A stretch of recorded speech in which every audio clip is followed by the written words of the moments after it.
She painted at this one at her day program just a few months before she went into the hospital.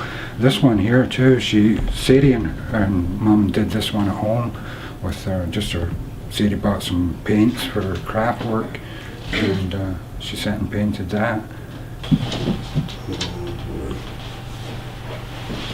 Mum's allergic to vancomycin, and they gave it to her again, and she's pure red, and she had this down in ICU. It's called red man syndrome. They never read her allergy list. She was allergic to any kind of penicillin drugs, and they gave her that. She's allergic to vancomycin, she got that. Hydromorphone, she got that. Codeine, she's allergic to that, and she got that. But that's the first thing they ask you in the hospital, like what medicines are you allergic to? But it's written everywhere, but nobody bothers to read it. Well, several people ask you, the doctors ask you, the residents ask you, the medical students ask you, and they actually send somebody up from the pharmacy to ask you what the patient's allergic to. And because I did Mum's meds every day, I was the one that always spoke to them, and so I'd go through the list of what she was allergic to and everything, and they turn around and give it to her anyways. It was like nobody read anything. This is emergency June 6. That's the one that's, I told you, it's missing notes about the NG tube. So you can see her knees just smashed. They never admitted that they broke your mother's leg. No. They never admitted. No. Even though you have this right now. Yep. Or the hospital wouldn't give me the doctor's files. I ended up phoning OHIP and found all those doctors that supposedly didn't take care of Mum. I found all their names and they had charged OHIP for taking care of Mum. Wow. But obviously I was told by the hospital, risk management, if it wasn't charted, it didn't happen. Wow. So there's the proof that it did happen, but the hospital still won't give me all of the notes. So we've got files from CCAC and some of the service providers, St. Elizabeth, and that's their notes is because the hospital denied that her leg got broke, or if it was broke, what they said was if it is broke, it happened before she came into the hospital. No. So we had to pull records, ambulance records, St. Elizabeth records for the physio, the nurse practitioner, everybody that dealt with her to prove that that leg was not broke. Well, there's transfer into wheelchair by son. And there was another one here. And it was instructions how to transfer Mum. Doing the pivot. Yeah.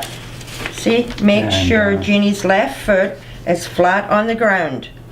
So if her leg was broken before she went in, there was no way. There's no way that her foot could be flat. And they even badmouth the family. It's kind of like I don't know. Badmouth the family. Oh, they try to discredit you so bad. When you start to question things, John, from the hospital to CCAC, right down to her Mum's autopsy. So it must have been a really difficult time because of the fact that you're going through all this emotional stuff, your mother's sick, and you have to really kind of watch your emotions because they're looking for anything to say against you. Yeah. Well, we were threatened by CCAC that they were going to pull service. Pull service, like from your mother. I've got a ton of nasty emails that is illegal from to do. CCAC. Yeah. Wow. Like everything is a threat. CCAC's tactic is to threaten the family that they're going to withhold service so that the family will toe the line. You know? Oh yeah. I guess this is why it's so hard to sue them for medical malpractice. Oh, it's just about impossible. And the hospitals know that. And here in London, we spoke to a couple of lawyers, and we were told by several, no lawyer in London will go after that hospital. No. So a London lawyer won't go after any of the hospitals here. LHSC, no, because they need each other, you know. So they basically just take your life away and nothing can be done about it. Yep. And like I said, so they're licensed to kill, pretty much. Well, even if you do have a lawyer, they don't care. I'll tell you, the day my mum died, the nurse practitioner who pronounced her dead, I told her, I said, this is legal murder, what you guys have just done to my mum.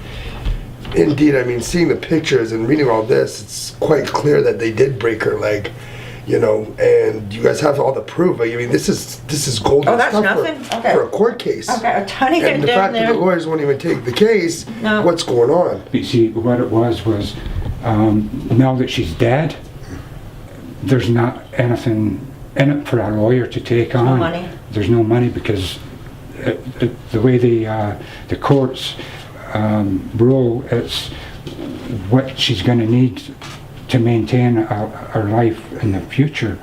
So because she's dead, it's a minimal, even if you did win the case, it's a minimal award.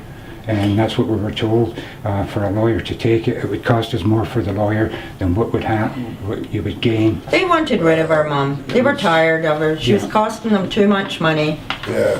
Between being in the hospital, having CCAC, having PSWs, it comes down to the almighty dollar.